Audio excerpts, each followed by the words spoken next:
کہ ایک مرتبہ تو حضرت علی رضی اللہ عنہ کے سر پر سر رکھ کر، سر مبارک رکھ کر اللہ کے رسول صلی اللہ علیہ وسلم سو گئے.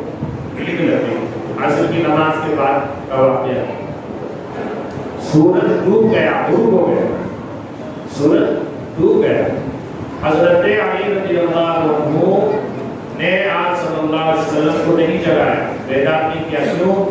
کیونکہ اگر آپ صلی اللہ علیہ وسلم کو بیدار کرتا ہوں، جگاتا ہوں، تو آپ کی شان میں بے ادبی ہو جائے، آپ کی شان میں بے ادبی ہو جائے. آپ نے بیدار نہیں کیا، سورج غروب ہو گیا اور نماز کا وقت بھی نکل گیا. تو حضرت علی رضی اللہ عنہ کی آنکھوں سے آنسو جاری ہوئے اور آنسو کا قطرہ اللہ کے رسول صلی اللہ علیہ وسلم کے رخسار مبارک کر دیا. آپ سے تعلیم کیا ہوا؟ آیا رسول اللہ، سورج غروب ہو گیا، نماز قضا ہو گئی اور آپ کی شان میں کوئی گستاخی نہ ہو جائے، اس لیے میں نے آپ کو بیدار نہیں کیا جگائے. اچھا یہ بات ہے. ہاں، آپ صلی اللہ علیہ وسلم نے دعا کی، یا اللہ سورج کو واپس پلٹا، سورج کو واپس پلٹا. ڈوبا ہوا سورج واپس آ گیا. پھر حضرت علی رضی اللہ عنہ نے نماز پڑھی، عصر کی ادا نماز پڑھی ہے. یہ آپ صلی اللہ علیہ وسلم کا معجزہ، یہ آپ صلی اللہ علیہ وسلم کا معجزہ. چاند کا تذکرہ کیا حضرت القدس صاحب نے. چاند ابو جہل مشرک مکہ نے، ابو جہل نے آپ صلی اللہ علیہ وسلم سے درخواست کی کہ اگر آپ چاند کے 2 ٹکڑے کر دیں گے تو میں آپ پر ایمان لے آؤں. آپ صلی اللہ علیہ وسلم نے دعا کی، یا اللہ یہ درخواست کر رہے ہیں کہ اگر چاند کے 2 ٹکڑے ہو گئے تو ایمان لے آئیں گے. یا اللہ آپ چاند کو 2 ٹکڑا کر کے دکھا دیجیے. آپ نے دعا کی، انگلی کا اشارہ چاند کی طرف کیا، انگلی کا اشارہ چاند کی طرف کیا، چاند 2 ٹکڑا ہوا. یہاں مالوا کے اندر راجہ بھوج جو دھار کا راجہ تھا، پورے مالوا کا راجہ تھا، قاضی وزیر حسینی رحمۃ اللہ علیہ نے ہندوستان اسلام کے سائے میں ایک کتاب لکھی ہے. اس کتاب میں یہ پورا واقعہ انہوں نے درج کیا ہے کہ یہ چاند جو 2 ٹکڑا ہوا تو دنیا کے بہت سارے لوگوں نے دیکھا، اور یہ اس وقت کی بات ہے جبکہ راجہ بھور یعنی آپ صلی اللہ علیہ وسلم کے زمانے کا واقعہ، دھار میں کھانا کھانے کے بعد، عشاء کے بعد اپنے چھت پہ، محل کے چھت پہ ٹہل رہا تھا، چین بدلی کر رہا تھا. اس نے دیکھا کہ چاند 2 ٹکڑے ہو گئے. تو اس نے پنڈتوں کو بلایا، جوتشوں کو بلایا اور پچھلی کتابوں کے جاننے والوں کو بلایا اور کہا کہ میں نے ایسا دیکھا ہے کہ چاند 2 ٹکڑے ہو، کیا ہے اس کے بارے میں بتاؤ. تو پنڈتوں نے، جوتشوں نے پچھلی کتابیں پڑھ کر یہ بات بتائی کہ آخری نبی محمد صلی اللہ علیہ وسلم کے انگلی کے اشارے سے چاند کے 2 ٹکڑے ہوں گے. یہ بات پچھلی کتابوں میں لکھی ہوئی. تمام مذہب کے دھارمک کتابوں میں، مذہبی کتابوں میں، آسمانی کتابوں میں، صحیفوں میں، تمام کتابوں میں یہ بات لکھی ہوئی ہے کہ آخری نبی محمد صلی اللہ علیہ وسلم کی انگلی کے اشارے سے چاند 2 ٹکڑا ہوگا اور آپ صلی اللہ علیہ وسلم کے انگلی کے اشارے سے چاند 2 ٹکڑا ہوا. راجہ بھوج نے اس وقت اپنے 4 جوتشوں کو، 4 پنڈتوں کو یہاں اس مالوا سے مکہ مکرمہ کے لیے روانہ کیا اور کچھ ہدیے اور تحفے تحائف پیش کیے. روایت کے اندر ہے چھالیاں، سپاری، پاجامہ، پان اور چونا. اس کے ساتھ یہ چیزیں راجہ بھوج نے آپ صلی اللہ علیہ وسلم کی خدمت میں بھیجا بطور تحفے کے اور ہدیے، اور اپنے پنڈتوں سے اور اپنے جوتشوں سے کہا کہ یہ ہدیے میں پیش کرنا اور پاجامہ کا مسئلہ معلوم کر لینا اور پان اور چونا اور اسی طریقے سے سپاری، چھالیاں کے بارے میں بھی پوچھ لینا اپنی نبی سے کہ کیا فرماتے ہیں اس کے بارے میں، کیا فائدے ہیں اور کیا نقصانات ہیں.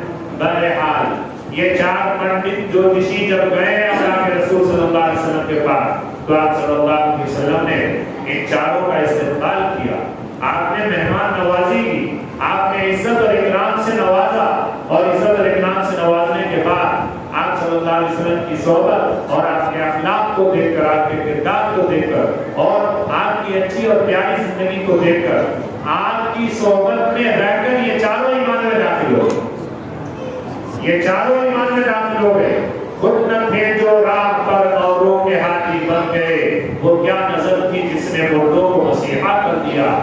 یہاں سے گئے تھے کفر اور شرک کی گندگی لے کر، وہاں سے آپ صلی اللہ علیہ وسلم کی زیارت سے اور آپ کی صحبت سے جب واپس لوٹے ہیں تو ایمان کی دولت سے مالا مال ہو کر لوٹے ہیں. اور یہاں جب آئے ہیں مالوا کے اندر تو مالوا کے راجا بھوج کو ان 4 صحابہ نے جو پنڈت بن کر گئے تھے، جوتشی بن کر گئے تھے، وہ ایمان والے بن کر واپس آئے، صحابہ بن کر واپس آئے اور انہوں نے راجا بھوج کو بھی دعوت دی. راجا بھوج بھی ایمان لیا. اس کا نام عبداللہ رکھا گیا. تاریخ کی کتابوں میں یہ بات موجود ہے. اتنی پرانی تاریخ ہمارے پاس ریکارڈ میں موجود ہے. تو چاند کے 2 ٹکڑے والے واقعے کو، اس معجزے کو دیکھ کر راجا بھوج ایمان لایا اور اس کا نام عبداللہ ہوا. اور پھر دھار کے اندر جو کمان مولا مسجد ہے اور وہاں بہت سارے قبرستان ہیں، بہت سارے قبر ہیں، بہت سارے مزارات ہیں. وہاں ان مزارات میں 2 صحابی کا مزار دھار کے اندر ہے اور 2 صحابی کا مزار، وہ جو 4 گئے تھے ان میں سے جو ایمان لے کر آئے، صحابی بن کر آئے، 2 کا مزار دھار میں ہے اور 2 کا عشق روحانی شہر بھوپال کے اندر موجود ہے. شہید نگر میں، کربلا کے ایریا میں، بیاٹی روڈ پر 2 صحابہ آرام فرما رہے ہیں. مسلمانوں، مردوں اور عورتوں، بہت ہی زیادہ خوش نصیبی کی بات ہے ہمارے اور آپ کے لیے اور ریاست بھوپال والوں کے لیے کہ یہاں 2 صحابی آرام فرما رہے ہیں. ان کی روحانیت جو ہے باقاعدہ طور پر ان کا فیض جاری اور ساری ہے. اس استعزاز کے ساتھ مسلمان مردوں اور عورتوں کو بھوپال میں زندگی گزارنا چاہیے کہ وہ 2 صحابی کی نگرانی میں اور ان کی سرپرستی میں زندگی گزار رہے ہیں. تو یہ بڑا نورانی شہر ہے، روحانی شہر ہے. یاد رکھیے، یعنی یہی تو وجہ ہے کہ پورے ملک کے اندر سب سے اخیر میں ریاست بھوپال جو ہے وہ انگریزوں کو سپرد کیا گیا، لیکن بہت سارے شرائط کے ساتھ. ماشاءاللہ جو پرانے لوگ ہیں وہ جانتے ہیں، بہت سارے شرائط کے ساتھ کہ یہاں کی مسجدیں اور یہاں کے مزارات اور یہاں کی قبرستان ہیں، یہاں کے قبرستان اور یہاں کے یتیم اور یہاں کی بیوائیں اور ائمہ و معززین اور علماء اور وقتیہ جائیداد باقاعدہ طور پر بہت سارے شرائط کے ساتھ، معاہدے کے ساتھ یہ حکومت کو سونپا گیا تھا کہ اس کے ذریعے سے جو ہے یہاں کے مسلمان اور علماء ائمہ و معززین فائدہ حاصل کریں گے. تو میں یہ عرض کر رہا تھا کہ معجزۂ شق القمر کے واقعے کو دیکھ کر راجا بھوج ایمان لائے. بھوپال کا نام پہلے بھوجپور تھا، پھر بھوجپال ہوا، پھر بھوپال ہوا. یہ سب تاریخی کتابوں میں یہ بات درج ہے. بہرحال تو یہ اس وقت کی بات ہے. اس واقعہ شق القمر کو، چاند سے 2 ٹکڑا ہوا، اللہ کے رسول صلی اللہ علیہ وسلم کی اوحی کے اشارے سے اس کو قرآن نے بیان کیا. اقتربت الساعۃ وانشق القمر، اقتربت الساعۃ وانشق القمر. قرآن نے کہا کہ قیامت قریب آ گئی، چاند 2 ٹکڑا ہو گئے. چاند کے 2 ٹکڑا ہونے کے بعد قیامت بہت ہی زیادہ قریب ہے، بہت ہی زیادہ قریب ہے. تو یہ اتنا سچا واقعہ ہے چاند کے 2 ٹکڑے ہونے کا کہ قرآن نے سورہ قمر کے اندر چاند کے نام پر باقاعدہ طور پر اللہ تعالیٰ نے ایک سورت نازل فرمائی، سورہ قمر 27ویں سپارے میں، اور اس میں چاند کے 2 ٹکڑے کے واقعے کو اللہ نے بیان کیا. اور اس سورت کے بعد سورہ رحمان ہے.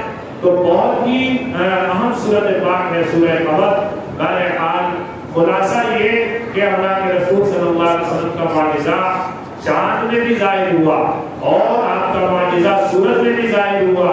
آپ کا معجزہ پانی میں بھی ظاہر ہوا، ہوا میں بھی ظاہر ہوا، پانی میں بھی ظاہر ہوا، ہوا میں بھی ظاہر ہوا. پانی 1 لوٹا ہے، 1 لوٹا پانی ہے اور آپ صلی اللہ علیہ وسلم نے انگلی ڈال دی، انگلی مبارک اس پانی کے اندر. 300 صحابہ نے وضو کیا اور نماز ادا کی.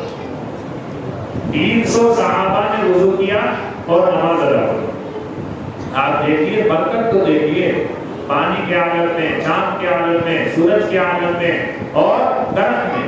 ایک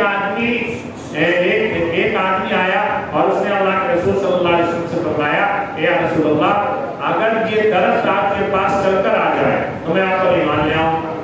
آپ صلی اللہ علیہ وسلم نے کہا اچھا آپ نے دعا کی اور درخت کو آواز دی تو درخت جھکا اور واپس آ گیا، زمین کو چیرتا ہوا آپ صلی اللہ علیہ وسلم کے پاس واپس آ گیا۔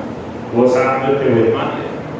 تو آپ دیکھیے یعنی ہر چیز میں آپ صلی اللہ علیہ وسلم کا مالی وسائل ہوا۔ ابو جہل مٹھی میں کنکری لیے ہوا تھا اور اس نے کہا کہ اے محمد اگر تم یہ بتا دو کہ میری مٹھی میں کیا ہے، تم یہ بتا دو میری مٹھی میں کیا ہے تو میں تم پر ایمان لے آؤں۔ آپ صلی اللہ علیہ وسلم نے فرمایا کہ میں کیا بتاؤں کہ تمہاری مٹھی میں کیا ہے، جو چیز تمہاری مٹھی میں ہے وہ خود بتائے گی کہ میں کیا ہوں۔ چنانچہ اس کنکری کے پتھر سے آواز آئی، اشہد ان لا الہ الا اللہ واشہد ان محمد رسول اللہ واشہد ان محمد رسول اللہ۔ وہ کنکر، وہ پتھر، وہ ساری چیزیں آج بھی الحمدللہ دنیا کے اندر، مکہ مکرمہ کے اندر، مدینہ منورہ کے اندر، ترکی کے اندر اور دیگر ممالک کے اندر آپ صلی اللہ علیہ وسلم کی وہ تبرکات آج بھی موجود ہیں، آج بھی موجود۔ اور آپ صلی اللہ علیہ وسلم کے بال مبارک بھوپال کے اندر موجود۔ لوگ شک اور شبہ میں رہتے ہیں، شک اور شبہ میں رہتے ہیں۔ شک اور شبہ میں نہیں رہنا چاہیے، پورے یقین کے ساتھ، بصیرت اور بصارت کے ساتھ، استعداد کے ساتھ زندگی گزارنا چاہیے مسلمانوں۔ مدینہ مسجد کے پاس جو وہ موئے مبارک ہے، رجب کے مہینے میں جو زیارت کروائی جاتی ہے وہ آپ صلی اللہ علیہ وسلم کا ہی موئے مبارک، سمجھ رہے ہیں آپ لوگ، تو اس کی زیارت کیا کیجیے۔ جب دو صحابی آپ صلی اللہ علیہ وسلم کے یہاں آ سکتے ہیں تو آپ صلی اللہ علیہ وسلم کے موئے مبارک بال مبارک کیوں نہیں آ سکتے؟ تو شک اور شبہ کی کوئی گنجائش نہیں ہونی چاہیے۔ ہمارا یہ شہر ریاست بھوپال یہ بہت ہی مبارک بابرکت شہر ہے۔